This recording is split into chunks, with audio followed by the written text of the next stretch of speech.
nosotros miramos y vemos nuestros desarrollos normativos, decimos, Open Data, súper chévere, Open Data, pero ¿cómo? ¿Cómo lo vamos a manejar? Lo vamos a ver más adelante. Oiga, ojo, es que el futuro no necesita abogados, o no como estamos hoy, no un abogado como nos enseñaron en la universidad, no como lo estamos desarrollando en las jurisprudencias, porque de alguna manera tenemos que ser el motor de poder potenciar los negocios. Es que nosotros, claro, somos quienes protegemos nuestras organizaciones, pero resulta que el que trae el dinero son la tecnología, son las innovaciones, y ahí es donde nosotros como abogados tenemos que ser un puente, tenemos que ser, como lo denominamos en la oficina, trilingües, tenemos que entender el negocio, tenemos sí o sí que saber de tecnología y tenemos que saber, obviamente no ser ingenieros, pero sí entender cómo funciona eso y saber cuáles son las normas, bajo la premisa inicial que claramente nunca vamos a estar al día con la tecnología. Tercer punto, la transformación digital no es un proyecto, es un hecho, es una, no es un proyecto, es una mutación irreversible e ineludible. Sí o sí llegamos, eso hay que tenerlo claro. ¿Qué está impulsando la transformación? Tres elementos, datos abiertos, estamos en ese escenario, inteligencia artificial y datos sintéticos. Ese es el nuevo ADN digital. Ese es el nuevo ADN digital que nosotros tenemos que entender. Estamos en el Open Data, y uno dice, sí, súper chévere, estamos en el proyecto, que viene, que obligatorio, que finance, que lo que quiera, pero uno dice, oiga, sí, chévere Open Data, pero ¿para qué? ¿Yo qué voy a hacer con esos datos? Le voy a pedir a las aseguradoras grandes, a las chiquitas, a las medianas, que me den un Excel con los datos de todo. La superfinanciera nos ha dicho, oiga, es que quiero generalizar los datos, que todo el mundo tenga los mismos datos. Muy bien, ¿para qué? ¿Yo para qué quiero esos datos? ¿Qué voy a hacer con esos datos? Quinto elemento es que los datos siempre han existido, y eso es algo muy importante. Es decir, desde la época de la creación del mundo llovía, había inundaciones, todo eso ocurría. Pero ¿cuál es la diferencia de hoy? Y es que tenemos una capacidad de capturar muchísima información. O sea, la capacidad que hoy tenemos de capturar información con celulares, con Internet de las cosas, IoT es como se llama, es algo que está no escrito. Dos, tenemos la capacidad de almacenar muchísima información. Acordémonos que hasta hace unos años el costo del almacenaje era alto, era costoso. Hoy tenemos data centers donde nos dan una capacidad casi ilimitada de la información, y acordémonos, no estamos hablando de hace 30 años, estamos hablando que hace 10 años era costoso el almacenaje. Hoy por hoy es bastante económico en los data centers. Y finalmente, lo más importante, inteligencia artificial. ¿Para qué me importa la inteligencia artificial? Porque es que yo voy a poder procesar ese universo de datos que tengo, que ha sido capturado a través de Internet de las cosas, de Open Data y de todos los sistemas y de la misma data que yo tengo. Algo que no quiero dejar pasar por alto es que acordémonos que aquí, claro, estamos hablando de Open Finance, Open Insurance, pero el género, lo que dice la norma es Open Data. Open Data es toda la data, no es la financiera, no es la de seguros, es la de la data. Es decir, yo quiero que haga parte dentro de todo este ecosistema las operadores celulares, los mercados, el éxito, Carulla, todos esos, porque en realidad eso es lo que me va a potenciar. Y algo que no podemos desconocer ni olvidarnos, y es que toda esa información, ¿a quién le pertenece? A Rafael. No es de las organizaciones, no es de las empresas, es de la persona. ¿A quién se le ocurrió esa bobada? A la Constitución.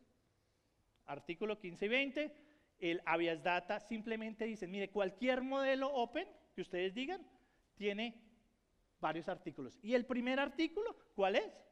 Datos personales. Ah, es que todo es datos personales. Sí, todo es dato personal, porque básicamente yo no puedo disponer de los datos si no cuento con autorización. ¿Es que eso es un problema? Sí es un problema, porque yo no tengo autorización de todo. Yo no tengo autorización de todos mis datos, ni para qué voy a poder hacer con mis datos. ¿Y quién va a venir a rescatarnos? La data sintética. La data sintética. Entonces, esto no es una charla sobre tecnología, es una charla sobre cómo seguimos siendo abogados, porque lo vamos a seguir haciendo en un mundo regido por datos.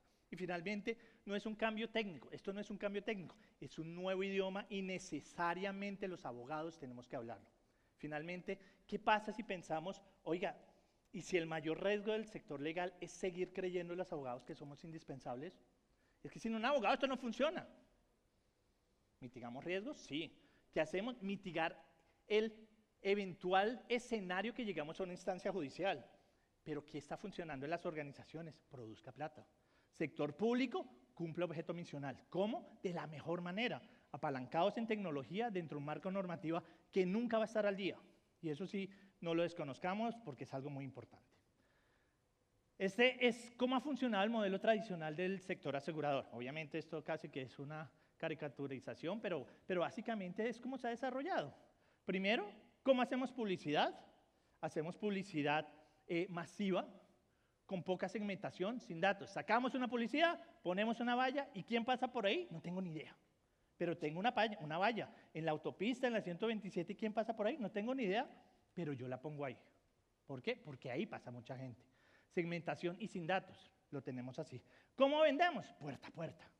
Con corredores, con papelero, con presencialidad. Ahorita la virtualidad, digamos que mejoró, avanzó, pero muchas veces de esas herramientas que hemos empleado es casi que a la de Dios. O sea, vámonos virtual y póngale la firma y mándelo. O utilicemos una firma digital o electrónica y a la de Dios, pensando en que no haya un escenario judicial. Ustedes han presentado poderes judiciales. ¿Qué pasó en la virtualidad? El Instituto Colombiano propuso, o desde el Instituto propusimos, oiga, ¿sabe qué? Listo, vamos a hacer que se puedan conferir poderes, el documento más sagrado de cualquier proceso judicial, lo vamos a poder hacer a través de un correo electrónico. ¿Cómo? ¿De cuál? Del correo electrónico que aparezca en el certificado. ¿Y funcionó? Pues ha funcionado. Y seguimos funcionando. ¿Que lo pueden alterar técnicamente? Sí, pero eso es otro tema y en realidad no ha pasado porque las cosas funcionan mientras funcionan. La colocación, el análisis manual de documento físico, los siniestros, los reportes son demorados, hay investigaciones, hay que tener, y algo muy importante, no siempre tenemos toda la información. No siempre tenemos toda la información. Entonces tenemos un reporte escrito, si acaso un video, si acaso un audio, si acaso testimonios, declaraciones, y pago y reclamaciones se hacen lentos y en unos procesos que no son transparentes, o si son transparentes es que siempre hay unas dudas. Oiga, ¿por qué 5? ¿Por qué no 3? ¿Por qué 8? ¿Por qué no 20? Nunca nadie queda completo y contento. Ni el que paga ni el que recibe, siempre son esos temas que se hacen. ¿Y qué pasó? Evoluciona el ADN. Los datos siempre existieron, insisto, siempre existieron, pero ahora no solo tenemos muchísimos datos, sino tenemos almacenamiento y procesamiento. Y usemos un ejemplo muy simple, Ustedes llevan 20 años trabajando y se han ido siempre en carro a la oficina. Y ustedes saben dónde queda la oficina. Hoy nos levantamos y ¿qué es lo primero que hacemos? Prendemos el Waze. Señor, ¿usted cree más en Waze que en su propia experiencia? Sí. Eso es lo que se llama un proceso de datificación, en la cual básicamente lo que hacemos es que adoramos a los datos. Miremos históricamente, ¿a quién le creíamos? Cuando ocurrían siniestros, ¿a qué ocurría en el mundo? Se lo atribuíamos a Dios. Después se lo atribuíamos a el anciano experto. Después dijimos, no, esto es ciencia, hay que atribuírselo a la ciencia. Y ahora lo que se conoce como el dataísmo, que es una corriente bien interesante, es que creemos más en los datos. Si a mí me dicen, oiga, todos los 5 de junio en Medellín a las 8:23, los últimos 10 años, ¿ha temblado? Les juro que yo no vengo. ¿Por qué?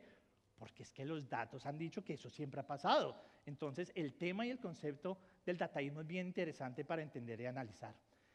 Este es un modelo tradicional de ADN, pero como todo ADN, este ADN evolucionó y tenemos que entenderlo y tenemos que adaptarnos para poder ser vigentes en esto. Open Data, inteligencia artificial, data sintética. Vamos a manejar aquí los 3 conceptos en paralelo, simplemente como para entender cómo funciona. Primero, ¿qué es eso del Open Data? El Open Data son datos públicos compartidos para crear valor conjunto. Acordémonos que estamos en todo no es Open Finance, no es Open Insurance, estamos hablando de Open Data, que es lo que dice la ley, que es lo que se establece, donde nosotros tenemos que entender que esta data efectivamente lo que nos va a dar es información y que esa información es la que nosotros vamos a poder compartir y tener. Lo segundo, la inteligencia artificial. ¿Quién hablaba de inteligencia hace 5 años? Nadie, porque estábamos en otro tema. La inteligencia son algoritmos que aprenden y que deciden. ¿Con fundamento en qué? En mucha información, inclusive el Open Data. Nosotros estamos en el esquema de la información de dónde viene y finalmente la data sintética, que son datos artificiales, datos que imitan a los reales. Y eso es muy importante. ¿Qué tipos de datos tenemos? Tenemos datos públicos generados por sensores, por infraestructura, compartidos por la industria. A mí me interesan los datos del sector financiero, por supuesto. Del sector real, sin duda, porque todo eso me da una información para poderlo desarrollar. ¿Qué es la inteligencia artificial o qué tipos de datos tenemos? Tenemos la inteligencia supervisada, revisada con ejemplos, no supervisada, con patrones, o generativa, que es la más emocionante de todas, es la más linda de todas, es la que uno dice, qué locura es la inteligencia artificial. Y les paso un ejemplo súper simple y rápido. Nosotros los que nos da jartera ir al gimnasio, porque el gimnasio es aburrido, y nos da jartera oír música, ¿qué hacemos? Buscamos un podcast y usamos eso. Ustedes pueden coger la inteligencia artificial y decirle, ¿sabe qué? Necesito que me haga media hora, una charla de media hora sobre el dato, sobre la información que nos interese, y generamos nuestros propios podcasts. La inteligencia, la data sintética tiene varios tipos. Tenemos los datos tabulares, las imágenes, la sintética, simulado la voz, el cuerpo, etcétera, etcétera. Cuando hablamos de data sintética, no solamente yo puedo recrear datos de tablas, sino también puedo generar imágenes, voz, y es todo lo que estamos haciendo. Y no es difícil, créanme que no es difícil. ¿Qué más tenemos? ¿Para qué yo necesito la información? El Open Data para enriquecer decisiones de negocio, para automatizar procesos de inteligencia artificial, y la sintética para entrenar modelos de inteligencia artificial. Colombia ya tiene un proyecto de ley sobre cómo se debe entrenar modelos de inteligencia artificial. ¿Qué regulación tenemos? Una, el Open Data, pues tenemos los datos abiertos, tenemos los datos personales, las APIs, donde estamos discutiendo qué APIs vamos a utilizar, si vamos a usar el modelo de Singapur, de México, de Brasil. Pero hay dos conceptos muy importantes que no hemos entrado a profundizar y que sin duda es lo más relevante para las industrias. Es una, la portabilidad. ¿Cómo me va a pasar los datos? ¿Eso cómo funciona? Le mando un CD, le mando un correo, voy a generar a través de las APIs un acceso o un envío de la información, llámese transferencia o transmisión, otro tema de datos personales con el involucramiento de un tercero. Y algo muy importante, y es ¿qué data me va a pasar? ¿Me va a pasar la data bruta o la data procesada? ¿Qué diferencia hay? La del mundo. Yo, como empresa, no tengo problema con decirle, coja su correo, dirección, teléfono, cédula, y ya, le entrego eso, data bruta. Se la entrego. Ahora, el proceso en el cual yo ya lo tengo perfilado, yo ya sé cuál va a ser, todo lo que es la data procesada, eso sí tiene un valor. Y lo más interesante de todo es que entendemos, y digamos que desde el punto de vista legal y de conceptos hemos venido analizando que efectivamente puede haber un tema en el cual ese perfilamiento tiene un valor comercial que puede ser inclusive protegible a través de los derechos de autor. Normas que tenemos, la Circular 2, el COMPES 4144, el proyecto de ley que les mencionaban donde dice, ¿sabe qué? Esta ley aplica para cualquier inteligencia artificial que se desarrolle, entrene, opere, importe, comercialice o que por cualquier medio, figura o relación, permite el acceso a Colombia. Es decir, este proyecto de ley va a regular toda la inteligencia artificial. Posible, pocón, pero ahí lo tenemos. Y finalmente la data sintética no está regulada. Es muy difícil de regular. Básicamente vamos a manejar conceptos de la ley 1581, 1266, normas de propiedad intelectual. ¿Qué más tenemos de Open Data?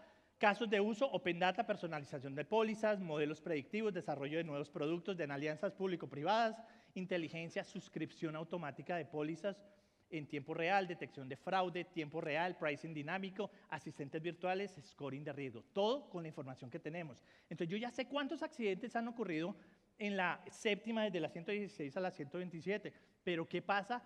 A mí me gustaría saber cuáles son todas las variables, no solamente conocer los accidentes de los carros que iban a 100 kilómetros, sino los que iban a 80, a 70, a 300 y a 500 kilómetros. Claro, ¿eso quién lo hace? La data sintética, porque yo puedo entrenar con esa data sintética sin comprometer privacidad y los productos, la generación de un mayor valor para el cliente y por supuesto para la empresa. ¿Cómo puedo reducir sesgos en algoritmos? Y eso es algo bien importante. ¿Cuántas veces me ataca mi sistema informático? 5 veces al día. ¿Qué pasa si a través de data sintética de algoritmos yo pudiera almacenar y poder atacar mi propio sistema dentro de un ambiente seguro?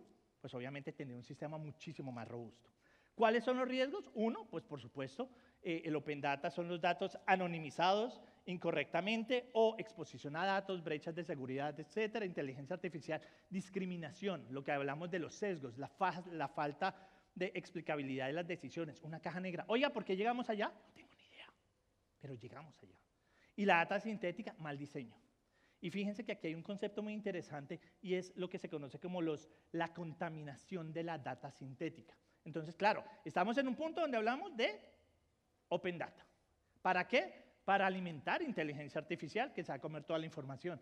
¿Y los datos sintéticos para qué me importan? No, para alimentar esa inteligencia artificial. Oiga, qué chévere. Hace 20 días nos invitaron a un congreso de seguridad informática en Honduras y aprendimos, porque todos los días esto no va a 1000 kilómetros, sino va a 100.000 kilómetros por hora, de un concepto nuevo, y es la contaminación de la data sintética. ¿Qué es la contaminación de la data sintética? Yo le enseño mal a la inteligencia artificial. Yo la contamino desde su misma concepción. ¿Y qué quiere decir eso? Oiga, ¿sabe qué? Cuando venga un abogado de 51 años que tenga estas condiciones, déjelo pasar, porque ese no representa un riesgo. Y la inteligencia artificial aprendió que eso no es un riesgo. Ejemplo, ¿cuál es el ejemplo donde le vamos a decir? Oiga, sí, Rafael, ¿usted cómo sabe que la capital es Lima, de Perú es Lima? Porque me lo enseñaron. Y le creí eso. Eso pasa exactamente con la inteligencia artificial. Entonces, el Open Data democratiza, pero también expone. La inteligencia artificial resuelve, pero no se sabe exactamente el algoritmo o los criterios que tomó para decidir. Y finalmente la data sintética es útil si está bien enseñada, pero ¿qué pasa si lo que aprendió está contaminado? ¿Cómo hacemos para saber eso? Nosotros tenemos que saber eso y ese es un concepto de seguridad informático sofisticado porque es reciente, de este año, pero tenemos que saberlo, sin ser ingenieros. Entonces, ¿qué es el Open Data? El Open Data es la materia prima, lo que vamos a utilizar. Todo lo que vamos a regular es ¿para qué? Es una materia prima. ¿Para qué? Para dárselo a la inteligencia artificial, y la inteligencia artificial es el cerebro. Usa todos esos datos abiertos, internos, etcétera, para encontrar patrones, automatizar decisiones, personalizar servicios. Es el motor que convierte todo en valor. Y finalmente los datos sintéticos es un escudo y simulación. ¿Por qué hablaba que los datos personales son importantes, pero los datos sintéticos pueden llegar a afectar? Es porque así como yo necesito la autorización previa, expresa, consentida, informada y que lo pueda recuperar, etcétera, etcétera, con los datos sintéticos, con data artificialmente creada, a mí me importa 5 la autorización, porque yo puedo hacer lo que quiera con esos datos. Haya aprendido o no de datos reales o sean 100% sintéticos, yo puedo manipular en el buen sentido de la palabra y hacer y generar el escenario que quiera. Puedo generar situaciones médicas, puedo generar movimiento de cáncer, puedo generar movimiento de menores de edad, algo que en la vida real es muy difícil de manejar, con los datos sintéticos lo podemos hacer. ¿Cuál es el nuevo ADN del sector asegurador? 1, publicidad y personalización. Son avisos absolutamente personalizados, pólizas hechos a la medida, súper granularmente, con riesgos legales y perfiles y consentimiento que tenemos que hacer. Hay una hiperpersonalización. El Open Data, la inteligencia artificial y este análisis granular lo que nos permite es, con las fuentes abiertas, redes sociales, se segmentan riesgos con enorme precisión. ¿Y qué es lo que pasa? Satisfacen necesidades actuales y futuras. No solamente le voy a decir, le voy a dar su SOAT, le voy a decir, oiga, yo sé que usted no tiene hijos y no le importa tener hijos, y ya lo vemos en los casos, pero yo sé que usted tiene un perro, entonces le voy a ofrecer un seguro exequial de perros. ¿A quién se le ocurría un seguro exequial de perros? El seguro exequial de mi perro cuando se murió fue un costal en el camión de la basura. Estoy traumado un poquito, pero era lo que funcionaba en ese momento. ¿Cómo se puede hacer con datos? ¿Por qué le cobra más una prima a usted que a otra persona? Porque yo sé que en la red social donde usted dejó abierta la información, usted aparece siempre borracha. Ese es un riesgo. Es cierto. Ay, no, pero es que no lo puede tomar. Lo hice. Yo tengo que proteger mi negocio y legalmente yo podría alegar que hay una disclose de mi información, que hay una liberación de mi información. Venta y colocación, seguros embebidos, suscripción automática, enfrentando retos de transparencia y responsabilidad algorítmica. Eso siempre va a ocurrir.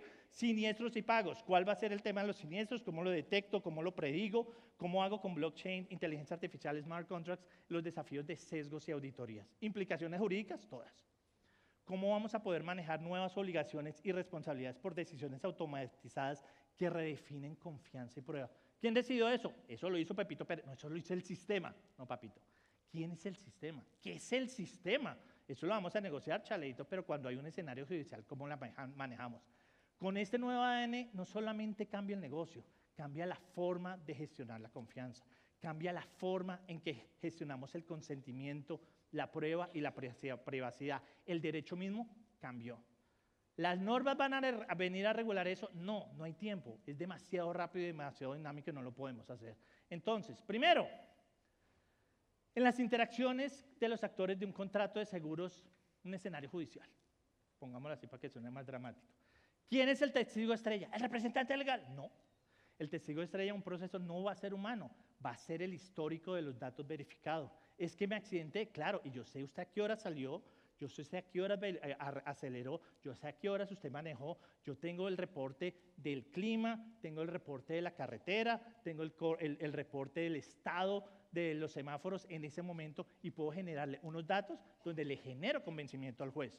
La Corte Suprema lo hizo hace varios años diciendo que lo único que importa, más allá de la firma digital electrónica, las pruebas, es generarle convencimiento. ¿Y yo cómo lo genero? Con un debido proceso de comunicación y una debida implementación de esta información. ¿Cómo controvertimos si no sabemos quién lo alimentó o qué modelo lo calculó? Dificilísimo, porque puede haber el concepto de data envenenada y eso es algo real que tenemos que saber que existe. Una reclamación negada por inteligencia artificial no puede defenderse con argumentos analógicos. Hay que saber yo cómo puedo decir, dice, ¿sabe qué? Eso está envenenado y técnicamente yo tengo que empezar a hacer. Y por eso ahora se habla de la auditoría de los algoritmos. Yo como abogado debo saber y entender que eso funciona. Es que eso es muy técnico. No, porque es que la inteligencia artificial nos ayuda y nos enseña. El fin de semana pasada generé un sistema en Python, que es un lenguaje de programación que yo no sabía, un sistema de generación de información de data sintética. Eso es dificilísimo, ¿no? Estuve hora y media aprendiendo y lo programé. ¿Por qué? Gracias a la inteligencia artificial. Ya no somos abogados de papel, somos arquitectos de la confianza digital. Tenemos que entender que todo lo que buscamos es generar confianza en las interacciones y tenemos que generar nosotros como abogados ese tipo de confianza. Entonces, ¿estamos preparados para vivir en un mundo donde los datos piensan, deciden y evolucionan? Los abogados, la tecnología, sin duda. ¿Es que nos van a eliminar? No, no nos van a eliminar, pero sí van a eliminar al abogado, a la persona que no entienda ni use la tecnología, porque el que no usa la tecnología se va a atrasar, va a quedar y la competencia sin duda la va a utilizar. El derecho sigue a los hechos y los hechos son tecnológicos. Y esa tecnología es la que nosotros tenemos que ver y entender. Las reglas cambiaron, sin duda, las reglas cambiaron y no nos pidieron permiso. Pasaron de largo, pasaron derecho porque necesitábamos generar ingresos, necesitábamos generar dinero y no nos pidieron permiso. Finalmente, el mayor seguro que podemos ofrecer al derecho es nuestra propia transformación. Debemos transformarnos, debemos estudiar, debemos aprender estos nuevos sistemas que se están dando, no son exóticos, tenemos que ser abogados trilingües y un abogado siempre enfocado al negocio, ser un puente, no ser un abogado stopper, sino entender cómo funciona la tecnología y cómo lo pudiéramos manejar y avanzar. Y con eso simplemente le doy las gracias por el tiempo, estoy dentro del tiempo, muchas gracias.